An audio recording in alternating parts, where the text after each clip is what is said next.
tidak akan terjadi kiamat. Karena Nabi mengatakan sebelum ayat dari 10 tanda-tanda kiamat ini muncul, nggak akan terjadi kiamat. Sebelumnya kita telah bahas keluarnya Imam Mahdi, munculnya Dajjal, turunnya Nabi Isa alaihissalam, keluarnya Yajuj Ma'juj dari temboknya. Nah sekarang ada tanda lain, yang tanda-tanda ini ketika belum muncul nggak akan kiamat terjadi. Intinya 10 tanda ini mesti harus muncul dulu sebelum kiamat terjadi. Kalau sudah matahari terbit dari arah barat, tidak ada lagi taubat. Orang mau masuk Islam, udah nggak diterima masuk Islamnya dia. Orang mau taubat dari dosa dan dia sebelumnya nggak taubat, dia muslim tapi mau taubat dari dosa zina, dosa korupsi, dosa riba dan seterusnya, Allah nggak terima lagi. Kenapa nggak sebelum matahari terbit dari arah barat? Ente nggak taubat kan gitu. Bismillah. Assalamualaikum warahmatullahi wabarakatuh. Innal hamdalillah nahmaduhu wa nasta'inuhu wa nastaghfiruhu wa nastahdihi wa natubu ilaih wa na'udzu billahi min syururi anfusina wa sayyiati a'malina. Man yahdihillahu fala mudhillalah wa may yudlil fala hadiyalah. Asyhadu an la ilaha illallah wahdahu la syarikalah wa asyhadu anna Muhammadan abduhu wa rasuluh.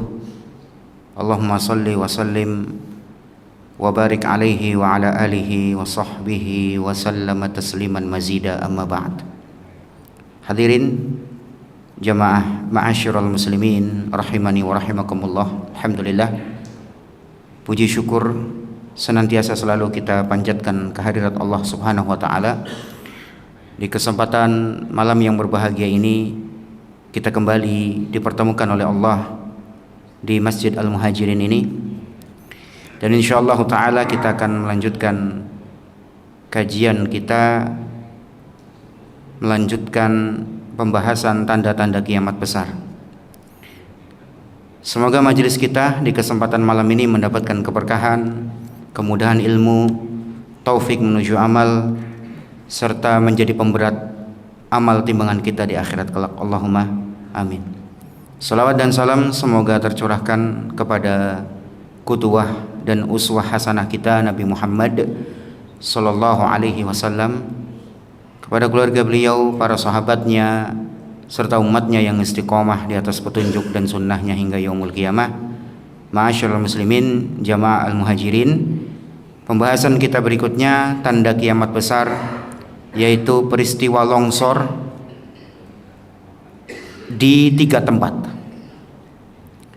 Yang pertama di daerah bumi bagian barat, kemudian bumi bagian timur, dan longsor di Jazirah Arab. Nabi kita sallallahu alaihi wasallam bersabda, innaha lan taqumas sa'ah hatta tarawna qablaha 10 ayat. Tidak akan terjadi kiamat. Jadi sekali lagi jemaah, gak usah percaya kita tentang berita-berita hoax terkait hari kiamat. Berita-berita yang tidak ada bukti, tidak ada dalil, hanya asumsi. Karena Nabi mengatakan sebelum ayat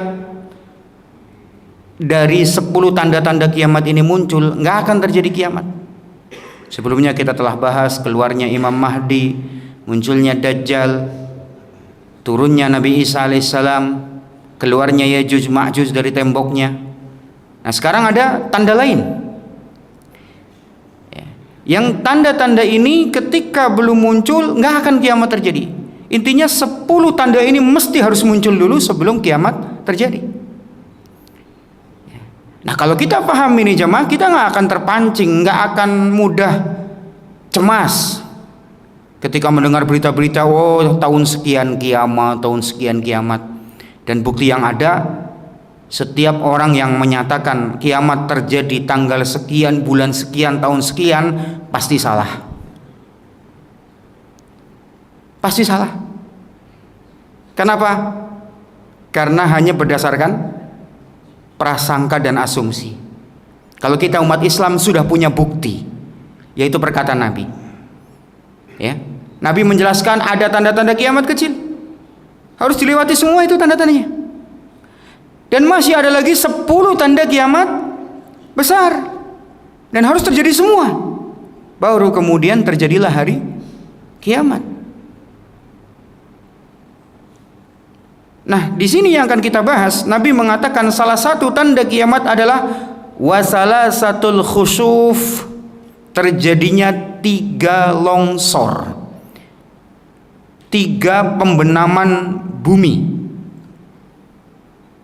Di mana saja Nabi mengatakan khasfun bil masyriq, akan terjadi longsor dahsyat, kalau kita katakan maha dahsyat. Di mana? Di bumi bagian timur. Wa khasfun bil maghrib, kemudian longsor yang maha dahsyat di bumi bagian barat. Wa khasfun bi jaziratil arab, dan longsor maha dahsyat di mana? Di jazirah Arab. Mungkin timbul pertanyaan, Ustadz, kan sekarang longsor di mana-mana, Ustadz. Di seluruh penjuru bumi ada longsor, kan gitu ya. Betul jemaah. Kalau sekedar longsor biasa itu tanda kiamat kecil. Nabi menyebutkan salah satu tanda kiamat kecil terjadinya gempa di berbagai penjuru bumi.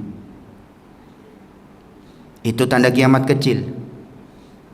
Tapi longsor yang ini, Pak, ini longsor yang bukan sembarang longsor. Wallahu a'lam, mungkin bisa melongsorkan satu benua, mungkin bisa membenamkan satu kota, mungkin bisa membenamkan satu negara, atau mungkin satu provinsi. Wallahu a'lam, hanya Allah yang tahu. Tapi ini pasti terjadi. Jadi longsor ini akan menjadi sebuah kejadian besar yang belum pernah terjadi sebelumnya. Makanya masuk tanda kiamat besar. Dan ini penting jamaah sekalian. Kita sebagai seorang muslim sebelum melihat tanda kiamat besar, kita sudah punya iman. Karena nanti ketika muncul tanda-tanda kiamat besar jamaah sekalian, banyak sekali orang yang sudah tidak diterima lagi keimanannya. Kenapa? Lah sudah terjadi. Nabi sebelumnya sudah mengkabarkan. Percaya nggak kita sama Nabi? Percaya nggak kita sama pemberitaan-pemberitaan beliau? Ketika semua sudah terjadi lah, apalagi yang mau diimani, kan gitu, sudah terjadi. Iman itu kan untuk membuktikan seorang percaya apa enggak sebelum terjadi, itu kan iman. Lah kalau sudah terjadi, apa manfaat iman tatkala itu? Ini jamaah sekalian.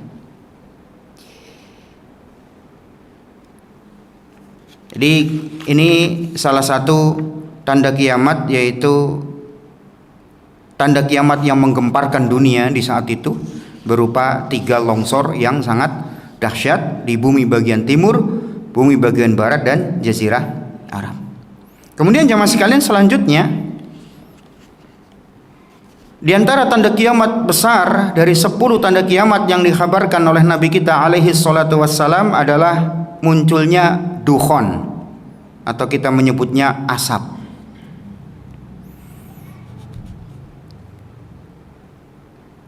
Para ulama ketika menjelaskan tentang munculnya asap di akhir zaman, mereka terbagi menjadi 2 pendapat.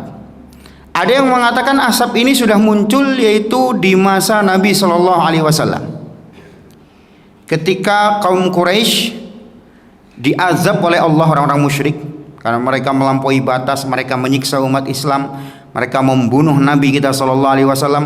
Allah azab mereka dengan kelaparan yang sangat dahsyat. Banyak dari mereka kelaparan. Sebagai pembalasannya, mereka mengembargo Nabi SAW dan para sahabat selama 3 tahun, sampai mereka kelaparan. Anak-anak kecil ketika itu menangis, kelaparan jemaah sekalian. Maka Allah balas. Mereka pun merasakan kelaparan yang hebat. Saking laparnya mereka sampai melihat langit itu penuh dengan asap. Ini pendapat pertama, sehingga ini sudah terjadi. Namun mayoritas ulama mengatakan bukan asap ini yang dimaksud. Karena kalau asap yang dilihat oleh musyrikin Quraisy adalah halusinasi. Halusinasi yang mereka saksikan karena kelaparan yang sangat dahsyat yang mereka rasakan. sehingga seolah-olah mereka melihat langit itu penuh dengan asap. Namanya ini kan asap dari hasil penglihatan halu kan gitu. Ya. Karena mereka kelaparan, orang lapar itu ya ngelihat apa aja kayak makanan kan gitu. Itu ngelihat apa saja seolah-olah makanan, ngelihat sesuatu jadi berubah. Kenapa? Karena lapar. Itu siksaan. Dan ini sudah berlalu. Nah, ini masalah asap ini muncul, Nabi menyebutkan sebagai tanda kiamat. Berarti otomatis masanya jauh setelah masa Nabi menjelang hari kiamat tentunya. Dan tentang asap ini Allah nyatakan dalam Al-Quran di surah Ad-Dukhan ayat 10 sampai 11. Kata Allah Ta'ala, yauma ya'tis sama'u bidukhanim mubin yaghshan nasa hadza 'adzabun alim. Pada hari itu langit membawa kabut yang begitu nampak jelas. Jadi kabut ini sumbernya dari mana? Dari langit. Sumbernya dari langit. Nah, ini sekaligus membantah sebagian jemaah. Sebagian ada penceramah akhir zaman berusaha menafsirkan asap itu munculnya dari meteor misalkan. Ya, dari meteor yang jatuh kemudian apa? Menimbulkan asap. Ya wallahu alam, kita nggak tahu. Pokoknya Allah nggak menyebutkan meteor. Allah hanya menyebutkan yauma ta'tis sama'u bidukhanin mubin. Langit ketika itu akan mengeluarkan asap yang sangat kabut pekat. Ya. Di sini nggak ada penjelasan dari meteor kah? Sebagian lagi yang penafsirannya jauh. Oh, itu karena perang dunia. Oh, itu nanti karena ada perang nuklir antar negara-negara besar, sehingga nuklir itu ketika meledak akan menimbulkan asap yang sangat pekat. Jamaah lihat ya, bom atom yang meledak di Hiroshima dan Nagasaki itu menimbulkan apa? Asap yang sangat tebal dan beracun, ya kan? Tapi ini juga kita bantah, nggak benar ini pendapat nggak benar, karena Allah mengatakan asap ini berasal dari langit, bukan hasil teknologi manusia. Kalau nuklir dan seterusnya itu hasil teknologi manusia dan sumbernya di bumi, bukan dari langit. Jadi nggak benar, ya. Kemudian setelah muncul asap nanti semua teknologi akan hancur katanya. Wallahu alam, itu kejadian akhir zaman, kita nggak tahu. Kok bisa sedetail itu tahu kejadian-kejadian akhir zaman? Kadang saya heran, tahu dari mana nih orang. Itu ya, gemes saya. Nabi tidak pernah menghabarkan sejauh itu. Ini orang menghabarkannya sangat jauh, ya. Yang jelas Allah katakan asap yang tebal ini datang dari langit. Yaghshan nasa hadza 'adzabun alim. Dan asap ini karakteristik berikutnya adalah mengepung seluruh umat manusia di bumi. Seluruh bumi, seluruh daerah, semua benua terkepung asap ini. Nggak ada yang lolos. Mau tinggal di kutub utara sekalipun, di kutub selatan sekalipun, di pojok bumi sekalipun akan terkena serangan asap ini. Jadi bukan sekedar kebakaran hutan ya. Kalau kebakaran hutan paling kena 1-2 wilayah, 1 pulau 2 pulau saja mungkin. Ini semua bumi kena, ya. Kemudian manusia ketika itu mengatakan hadza adzabun alim, ini sungguh siksaan yang nyata, ya. Ini sungguh siksaan yang nyata kata mereka. Tapi mereka merasakan asap ini bukan sembarang asap, tapi asap yang mendatangkan siksa. Siksanya semacam apa? Nah, ini juga jamaah kita harus menafsirkan sesuai dengan hadis Nabi SAW, sesuai dengan penjelasan para ulama. Jangan kita prediksi sendiri. Asap ini nanti akan menimbulkan ini itu, menghancurkan semua satelit di angkasa misalkan, menghancurkan semua fasilitas di bumi, ya. Kemudian akan menghancurkan pelabuhan dan seterusnya sehingga manusia kembali ke zaman batu. Ini penafsiran dari mana? Terlalu jauh ini penafsirannya, ya. Ya mungkin, tapi kan nggak ada dalil jemaah. Bisa saja iya aja, bisa saja kan belum terjadi, kita nggak tahu. Tapi ya tolong menafsirkan sesuatu jangan pakai apa? Jangan pakai perasaan dan logika pribadi. Karena sebagian jemaah ingin membuat pengajian itu tambah seru, tambah dramatis. Yang mendengarkan tambah penasaran, dibuatlah tambahan-tambahan. Nanti satelit-satelit seluruh negara akan hancur. Nanti bandara akan hancur, penerbangan akan berhenti. Ya, kemudian apa? Militer-militer yang pakai kecanggihan teknologi semuanya akan hancur. Ya, kemudian nanti manusia kembali ke zaman batu. Kan kayaknya seru ya Pak ya kalau pengajiannya kayak begitu. Tapi ini kan pengajian apa? Dari ramalan dia Pak. Pertanyaannya, kita mau dengerin ramalan apa mau dengerin pengajian itu loh. Kalau mau dengerin ramalan ya itu kayak di pasar jemaah itu. Ada orang meramal, begini-begini, orang ngumpul di situ. Itu kan ramalan. Pengajian itu pakai dalil ya. Jangan asal kita mendatangkan cerita seru, jamaahnya terpaku dan terpukau, kemudian membawakan cerita-cerita aneh. Macam kayak gitu ya. Nah kadang jemaah orang itu pingin viral jemaah, pingin viral, pingin ceramahnya jadi pusat perhatian, ya, pingin memukau perhatian jemaah, dibawakan cerita-cerita yang nggak jelas, bahkan nggak ada riwayat hadisnya sama sekali, bahkan nggak ada penjelasan para ulama, nggak ada penjelasan para ulama, ya. Gitu. Yang ada jemaah sekalian, riwayat menyebutkan kata Nabi Shallallahu Alaihi Wasallam, wa rabbukum andarakum salasan.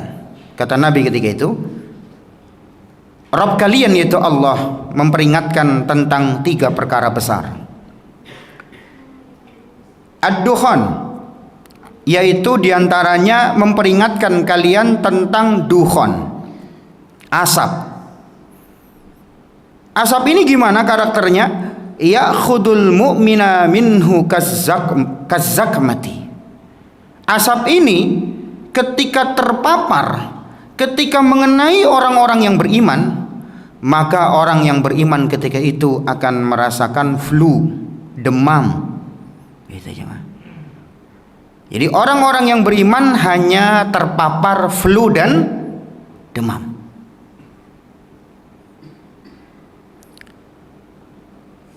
Wa yantafihu wa yakhruju min kulli masma'in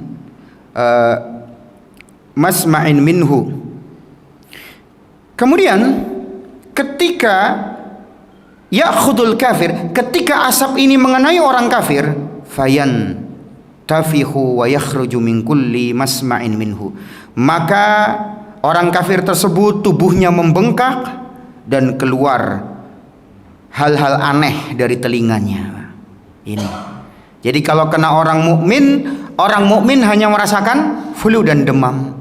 Tapi kalau mengenai orang kafir, yang terpapar orang-orang kafir, maka tubuh mereka membengkak, kemudian mengeluarkan sesuatu. Ya mungkin mengeluarkan cairan atau apalah. Jadi lebih parah siapa Pak? Orang kafir. Itu sebatas itu pemberitaan dari Nabi jemaah. Kurang daripada itu ya kita nggak tahu. Karena sekali lagi ini perkara goib. Jangan main-main loh sama perkara goib jemaah. Bisa-bisa dia berbohong atas nama Nabi, kan gitu.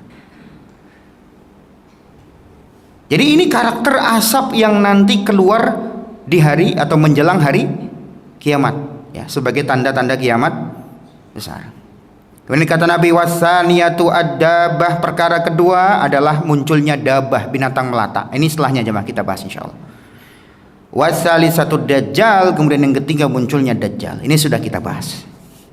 Jadi ini dukhan jemaah yang nanti akan muncul di akhir zaman, dan dukhan ini akan mengenai seluruh permukaan bumi. Tidak ada satu manusia pun yang hidup di masa itu melainkan terpapar efek daripada dukhan ini. Orang mukmin terpapar apa? Flu dan demam.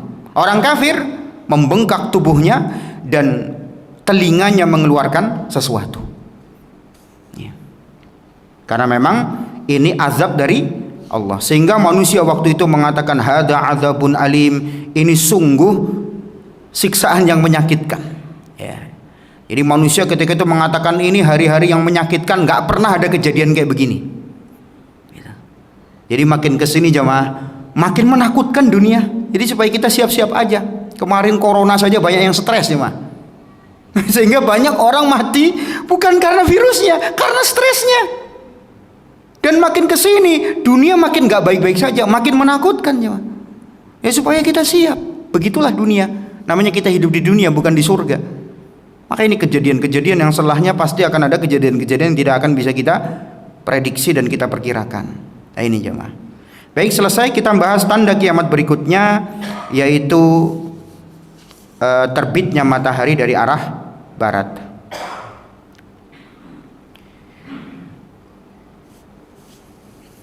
Dalam Al-Quran Allah menyebutkan tentang tanda ini, tapi dengan hal yang sifatnya sindiran ya, nggak langsung. Oh matahari terbit dari barat, enggak. Tapi ada sindiran dalam Al-Quran, yaitu Al-An'am ayat 158. Allah mengatakan, yauma ya'ti ba'du ayati rabbik la yanfa'u nafsan imanuha lam takun amanat min qabl aw kasabat fi imaniha khaira. Akan datang nanti suatu hari di mana di hari tersebut akan ada tanda-tanda keajaiban dari Tuhanmu, yang ketika tanda itu muncul, keimanan seorang sudah tidak lagi bermanfaat, taubatnya seorang sudah tidak lagi diterima, hijrahnya seorang sudah nggak lagi manfaat. Tanda apa itu? Nah, disinilah Nabi SAW menafsirkannya, yaitu terbitnya matahari dari arah terbenamnya atau dari arah barat. Dan Nabi kita mengatakan, innallaha yabsutu yadahu bil laili liyatuba musii'un nahar wa yabsutu yadahu bin nahari liyatuba musii'ul lail hatta tatlu asy-syamsu min maghribiha. Allah terus membentangkan tangannya untuk menerima taubat orang yang taubat di malam dan siang harinya. Allah itu nggak pernah dendamnya. Kita mau dosa sebanyak apapun, Allah membuka tangannya untuk kita taubat. Mau malam hari silahkan, nggak ada larangan Pak taubat di malam hari. Mau siang hari silahkan, nggak ada larangan taubat di siang hari. Allah nggak pernah kasih waktu opening dan closing, nggak ada Pak. Kayak toko aja ya, toko itu kan buka jam 7, tutup jam berapa? Jam 8 malam misalkan. Habis itu nggak bisa beli kan gitu. Allah enggak. Siang malam Allah membuka, opening Allah membuka kesempatan semuanya taubat. Kapan closingnya? Nah ini nih, penutupannya kapan? Hatta tatlu asy-syamsu min maghribiha. Kalau sudah matahari terbit dari arah barat, tidak ada lagi taubat. Orang mau masuk Islam, udah nggak diterima masuk Islamnya dia. Orang mau taubat dari dosa dan dia sebelumnya nggak taubat, dia muslim tapi mau taubat dari dosa zina, dosa korupsi, dosa riba dan seterusnya, Allah nggak terima lagi. Kenapa nggak sebelum matahari terbit dari arah barat ente nggak taubat kan gitu ya. Dan seterusnya, nggak manfaat lagi ketika itu. Kenapa? Itu sudah batas akhir jemaah. Kayak kita ujian dulu jemaah, ujian akhir ya itu ya, nasional ya, kan ada waktunya. Waktu ujian 2 jam ya, selesai jam 11 siang ya, selesai nggak selesai pokoknya udah ditutup ujian ya, manfaatkan waktu itu untuk nggarap soal kan gitu. Kalau sambil main-main ya udah habis waktunya kan gitu. Sudah nggak ada lagi toleransi, oh enggak nih bully waktu 5 menit, udah nggak ada, udah kasih waktu sampai jam 11 kan gitu. Allah juga punya batas waktu, yaitu sampai terbit matahari dari arah barat. Nah ini kondisi umum ya jemaah. Tapi kalau kondisi personal kapan? Sampai nyawa di kerongkongan. Innallaha yaqbalu taubatal abdi ma lam yughargir. Allah Subhanahu wa taala senantiasa menerima taubat hambanya selama nyawa belum sampai di kerongkongan. Siapa jemaah yang taubat pas nyawa di kerongkongan Allah nggak terima taubatnya? Siapa? Firaun. Firaun taubat loh jemaah. Taubatnya tapi terlambat, gitu kan? Kenapa sebelumnya nggak taubat? Begitu tenggelam di sungai atau di Laut Merah itu kan, nyawa sudah di kerongkongan baru bilang apa? Aku beriman seperti imannya Bani Israel. Udah nggak manfaat. Ya nggak manfaat. Kenapa? Nyawa sudah sampai di kerongkongan. Nah ketika matahari terbit dari arah barat inilah semua manusia ketika itu beriman Ya, yang kafir pun saat itu sadar, oh iya ya bener ya, matahari terbit dari arah barat. Sebenarnya mereka tahu jemaah, oh keyakinan Islam ada matahari terbit dari arah barat. Mereka tahu jemaah. Jadi jangan dipikir jemaah orang non muslim itu bodoh-bodoh amat, enggak juga, mereka tahu loh. Apalagi di zaman informasi kayak sekarang, orang serba melek apa? Teknologi. Bahkan mereka pun punya ramalan bahwa suatu saat matahari akan terbit dari arah yang terbalik. Mereka punya ilmunya Pak. Bahkan dari sisi penelitian fisika mereka ada mereka ilmunya. Jadi orang kafir itu nggak bodoh-bodoh amat gitu. Mereka bahkan membaca, meneliti dan seterusnya. Tapi apalah arti kalau berimannya sudah matahari terbit dari arah barat, sudah nggak ada lagi manfaat. Kenapa? Karena namanya dia tidak mengimani perkara goib. Yang goibnya sudah terjadi, ya sudah nggak diterima. Sama kayak orang nggak mengimani adanya surga neraka. Ketika mereka melihat neraka jemaah, tobat. Lah ngapain lagi tobat? Neraka udah di depan dia. Kenapa nggak dari dulu beriman? Ya, nah, ini maka nggak bermanfaat ketika itu keimanannya. Termasuk juga orang mukmin ketika itu yang pernah berbuat dosa, ya tetap keimanannya diterima, tapi dosanya yang dia belum bertaubat sampai matahari terbit dari arah baratnya, ya. Kalau dia belum bertaubat, dosanya sudah nggak diampuni lagi. Itu urusannya nanti hisab di hari kiamat. Itu ya. Makanya penting kita tahu tanda-tanda yang semacam ini, ya. Karena kita nggak tahu nih tahun berapa matahari terbit dari arah barat. Kita kan nggak tahu, ya. Sehingga sebelum ini terjadi, perbanyaklah selalu kita bertaubat. Kalau seperti Nabi Shallallahu Alaihi Wasallam setiap hari beliau istighfar dan bertaubat kepada Allah 100 kali, astagfirullah wa atubu ilaih, astagfirullah wa atubu ilaih 100 kali, dalam riwayat lebih dari 70 kali, dalam riwayat satu majelis Nabi mengucapkan istighfar 100 kali. Kalau Nabi saja begitu, masa kita enggak? Ini jangan. Ini faedahnya. Kita banyakin istighfar sebelum ini kita melihat fenomena alam yang semacam ini. Karena terbitnya matahari dari arah barat itu fenomena alam, tapi bukan fenomena alam biasa. Maka ketika itu manusia berusaha taubat, manusia berusaha hijrah, manusia berusaha jadi mu'alaf, sudah nggak manfaat lagi ketika itu. Tapi kalau orang yang sebelumnya beriman, melakukan kebajikan, ya amalannya diterima, jemaah. Amalannya diterima. Ya. Itu.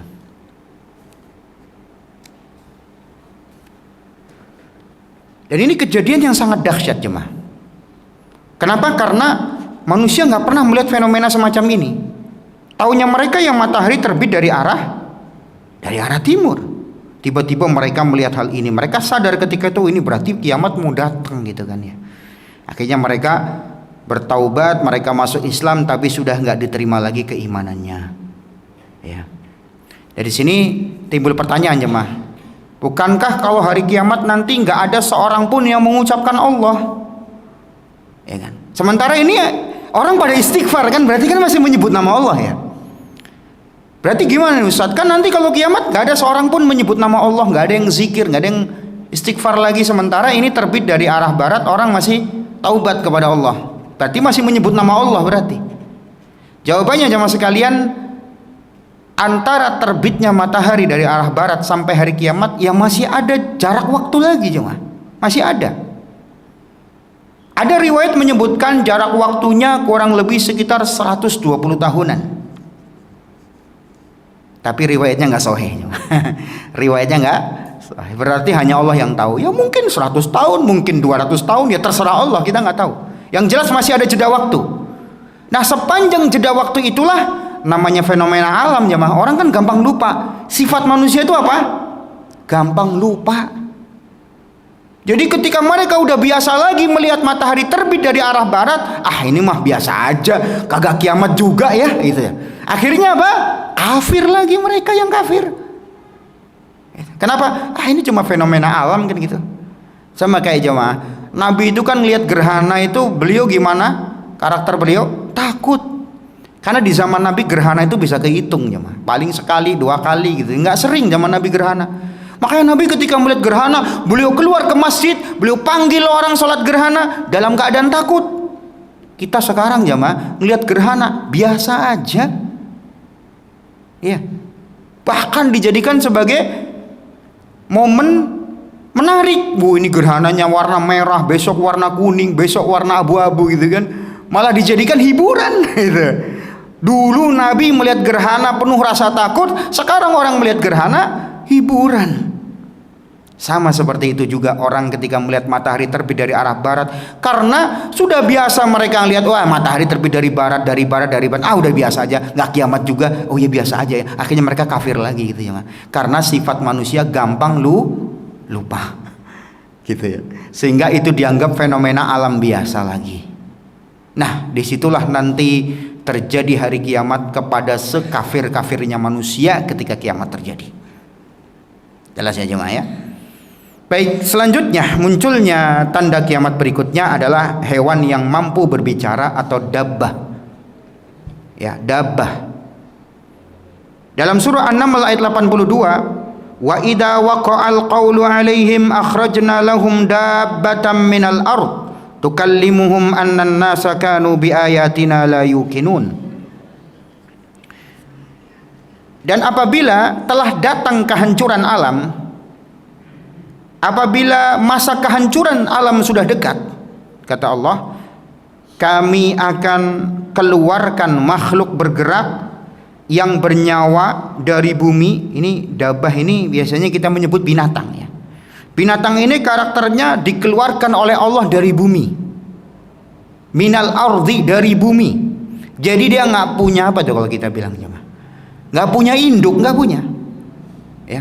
Dan bukan dari spesies binatang-binatang yang kita kenal di bumi. Bukan gorila, bukan harimau, bukan gajah. Betul, binatang ini punya belalai, tapi bukan gajah. Ada riwayat menyebutkan dia punya belalai nanti ya. Tapi ini bukan binatang yang kita kenal sebagai satwa-satwa yang ada di bumi, enggak. Ini lahir dari bumi, enggak punya indukan ya. Kemudian apa ciri khas berikutnya? Tukallimuhum.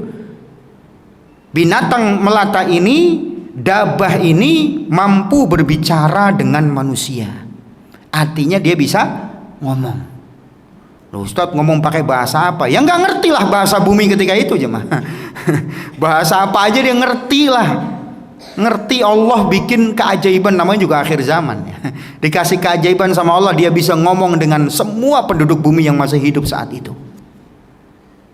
Kemudian apa bicaranya binatang ini? Binatang ini mengatakan annan nasa kanu bi ayatina la yuqinun. Manusia sudah enggak lagi beriman kepada Allah. Pertanyaannya mana yang duluan ini jemaah? Dabbah di sini yang muncul duluan atau matahari terbit dari arah barat dulu? Yang mana dulu jemaah? Hah? Iya. Nah, di sini ada perbedaan pendapat di kalangan para ulama ya. Kalau dilihat dari teks hadis ya, ada hadis menyebutkan dalam riwayat Muslim, inna awwalal ayati khurujan tulu'us syamsi min maghribiha. Ayat yang menunjukkan sangat dekatnya hari kiamat yaitu ketika matahari terbit dari arah barat. Kemudian Nabi menyebutkan wa khurujud dabbati 'alan nasi duha, kemudian munculnya binatang dabbah di waktu duha. Nah, kalau dilihat urutannya jemaah, bisa jadi matahari dulu terbit dari arah barat. Nah, kemudian di waktu duhanya, ya nggak tahu waktu duha kapan. Apakah waktu duha persis di waktu itu, atau mungkin ada jarak berapa hari berapa tahun, ya kita juga nggak tahu. Intinya setelah matahari terbit dari arah barat, di sebuah waktu duha muncullah yang namanya dabbah. Munculnya waktu duhanya.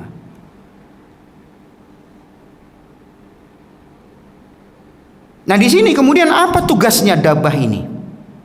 Tugasnya dabbah ini adalah untuk mengumumkan bahwa banyak manusia kafir. Artinya setelah matahari terbit dari arah barat, manusia itu masih tetap banyak yang kafir gitu loh. Ya, kafir. Artinya kalaupun mereka beriman, ya beriman karena ngelihat ayat-ayat aja. Habis itu ya kafir lagi kan gitu. Ya. Jadi dia mengumumkan. Nah, di samping mengumumkan, hadis Nabi menyebutkan takhrujud dabbatu fatasimun nasa ala kharatimihim. Keluarnya dabbah ini, dia mengecap setiap manusia dengan belalainya. Ya, mengecap apa jemaah? Ini setelah azan lah kita lanjut insyaallah ya. Ya, kita dengarkan azan terlebih dahulu. Wassallallahu wasallam baraka Nabi Muhammad walhamdulillahirabbil alamin.